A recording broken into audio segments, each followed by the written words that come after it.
গোপন সূত্রে খবর পেয়ে অভিযান চালিয়ে হেরোইন সহ 3 যুবককে আটক করার দাবি করল কাকরাবন থানার পুলিশ। শুক্রবার হদ্রা সমতল পাড়া এলাকায় অভিযান চালিয়ে একটি ব্যাটারি চালিত অটোরিকশা ও একটি বাইক সহ তাদের আটক করা হয় বলে পুলিশ সূত্রে খবর। কাকরাবন থানার ওসি গোপাল শুক্ল দাস জানান, অভিযানে মোট 9.42 গ্রাম হেরোইন উদ্ধার হয়েছে বলে প্রাথমিকভাবে দাবি পুলিশের। আটক অটোরিকশার নম্বর TR03D3656 এবং বাইকের নম্বর TR03N6986। পুলিশের প্রাথমিক তথ্য অনুযায়ী আটক যুবকদের মধ্যে রয়েছেন সমতল হদ্রা এলাকার বাসিন্দা এবং পেশায় ব্যাটারি চালিত অটোরিকশা চালক আরজন আলী। অপরজন আলমগীর হোসেন, তার বাড়ি পূর্ব পালাটানা এলাকায়। তৃতীয় যুবকের পরিচয় তদন্তের পর আরও স্পষ্ট হবে বলে পুলিশ জানিয়েছে। মাদক উদ্ধারের খবর পেয়ে ঘটনাস্থল এবং পরে কাকরাবন থানায় পৌঁছে এসডিপিও দেবাঞ্জলি রায় ঘটনাকে কেন্দ্র করে তদন্ত শুরু করেছে পুলিশ। তবে পুলিশের এই দাবির বিরোধিতা করেছেন আটক আরজন আলীর স্ত্রী। তার অভিযোগ, তার স্বামীকে মিথ্যা মামলায় ফাঁসানো হয়েছে এবং তার কাছ থেকে কোনো মাদক উদ্ধার করা হয়নি। ফলে পুলিশের উদ্ধার দাবির পাশাপাশি পরিবারের পাল্টা অভিযোগও তদন্তের ক্ষেত্রে গুরুত্বপূর্ণ হয়ে উঠেছে। পুলিশ সূত্রে জানা গিয়েছে, আটক যুবকদের শনিবার আদালতে সোপর্দ করা হবে। আদালতে পুলিশ কি তথ্য প্রমাণ পেশ করে এবং তদন্তে ঘটনার প্রকৃত চিত্র কিভাবে সামনে আসে, এখন সেদিকেই নজর। আজকে আনুমানিক রাত্র 8টার দিকে এটা আমরা গোপন সূত্রে খবর পাই যে একটা বাইক এবং একটা ব্যাটারি চালিত অটো, দুজনের নাকি তারা একসাথেই ড্রাগসের সঙ্গে জড়িত, তারা ড্রাগস নিয়ে আসতে পারে। তখন আমাদের একজন অফিসারকে আমি এন্ট্রেস করি, অফিসার যথারীতি ওই জায়গাতে যায়, সমতল হদ্রাতে গিয়েছে অ্যাম্বুস। এরপরে কিছুক্ষণের মধ্যেই প্রথম বাইকটা আসে, বাইকটাকে আটক করে। তার কিছুক্ষণের মধ্যেই অটোটা আসে।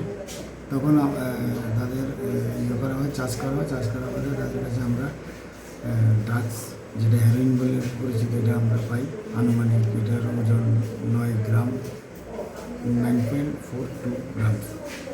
তো যথারীতি আমরা এসডিপিও জানাই, এসডিপিও স্পটে আসে, তখন আমরা এগুলি সিজ করি এবং বাইক আর গাড়ি চালিত যে অটোটা, ওই অটো এটাকে সিজ করি।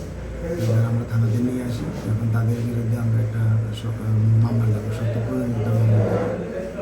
আপনাদের ব্যাটারি চালিত অটোর যে নাম্বারটা কি ব্যাটারি চালিত নাম্বারটা হচ্ছে TR03D3656 আর বাইকটা হচ্ছে TR03N6986। কি বাইক আটক করা হয়েছে? এর ভিতরে ব্যাটারি চালিত অটোর যে মালিক, সে হচ্ছে আরজন আলী, তার বাড়ি সমতল হদ্রা। সে কি চালক না মালিক? সে চালক, সে অটোটা অন্য আরজন আলী না আসগর আলী। আর যেটা বাইকের মালিক যে, সে হচ্ছে আলমগীর হোসেন, তার বাড়ি পূর্ব পালাটানা। Quantity 9.42 grams. কোন জায়গা থেকে তাদেরকে? এটা সমতল হদ্রা। একই জায়গা থেকে কি আপনারা arrest করেন? স্যার, বাজার মূল্য কেমন হবে? বাজার মূল্য অ্যাকচুয়ালি আমার আনুমানিক তো আমি এখন বলতে পারছি না, পরবর্তী সময় ইন্টারভিউশনে। মামলা কি নিয়েছেন এখন পর্যন্ত? না, মামলা নিচ্ছি, এখনই নিয়ে নেবো একটা। যাদেরকে আজকে আটক করেছেন তাদের বিরুদ্ধে অতীতে কোনো হিস্ট্রি ছিল এই ধরনের ড্রাগসের? অ্যাকচুয়ালি আরজন আলী নামে যে ছেলেটা, ও পুরানো ব্যবসার সঙ্গে জড়িত আছে, এতটুকু জানা গেছে। তা আমাদের থানাতে এরকম কোনো তার এগেনস্টে কোনো কেস, এই ধরনের কোনো মামলা নাই। পরবর্তী সময় যদি আমরা রেজিস্টার করে যদি পাই, দেখা যাবে। আর ওই যে অন্য আটটিতে আছে আপনাদের আলমগীর কি হোসেন বললেন? আলমগীর না, ওর বিরুদ্ধে এরকম কিছু নেই, তবে এখন তো হাতে নাতে ধরা পড়েছে ওরা। মানে এই প্রথম তারা পুলিশ হাতে ধরা পড়েছে? হ্যাঁ, অ্যাকচুয়ালি আমার হাতে এখন প্রথমে মনে হয় যে আমার কাছে প্রথমে ধরা পড়েছে।